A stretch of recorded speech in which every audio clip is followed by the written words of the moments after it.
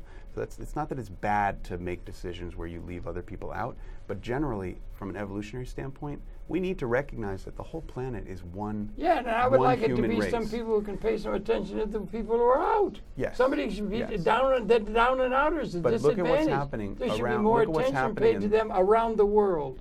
And the pattern even if they don't look like you, even if they're acting in ways that you don't understand, we have a reflexive habit. If we see somebody who we see as different from us, who's struggling, we put it on. We assume it's something in their character. They're ne'er-do-wells. If we're doing something that's not good, we assume it's because of the circumstances we're subjected to. Yeah. Right. So we are thinking. It's a. They call it the fundamental attributional error. Yeah. That we tend to attribute bad behavior in others to their character. To their fault. And bad behavior in ourselves. What else could we do? It's also a way it's also to get cop out of having any sense of responsibility for the whole. So let's look at what's happening in this country about pointing fingers at other places. Look at what's happening around the world. You can ramp people up into this us and them thinking, which gives you a false sense of, you draw the line nice and narrow, and then you say, okay, I can manage that. That us, I can grab my head around. When you want to say, let's think about the whole ball of wax. Yeah, and the ecology. Hard. You got to do it with the ecology nowadays. You can't just be all limited to these other things. I just found out, you'd probably be old time to you, in a human organism, I just looked it up in the Google, there's something like 40 trillion cells. Yeah. 40 trillion. I don't even know how many circles that is. I mean, 40 trillion cells. Each cell is individual. Each cell is part of a subsystem, like a finger or whatever, and they all work. It works as a system. That's crazy. And everything is needing to have oxygen. And it's working as a system, and it works well. It's called a successful, and let's say even happy organism. Well, and that's a big number. 97% of the cells that are in what we call our body are not our cells. What do you mean? They're from before? By count, not by volume. So say that words again. I can't. Don't quote me on this because I haven't looked it up lately. Quote but I think it's something like 97%. Someone, you can check it out for us. 97% by number of the cells in our body are not they're not human. They're bacteria. They're fungus. But we absolutely need most of them. We are. Is that coming out of history? Is that coming out of evolutionary history? All the viruses. It all came. That's right. We all come from the. We are not separated from. Yeah, that's right. Isn't that something? It's amazing. We think of evolution and biology is amazing, isn't it? And reality is so amazing. It's the most. But the thing I like, remarkable and still just. Minimally understood story. Right, and we're just, and then the thing is that it works as a system. The person is a system.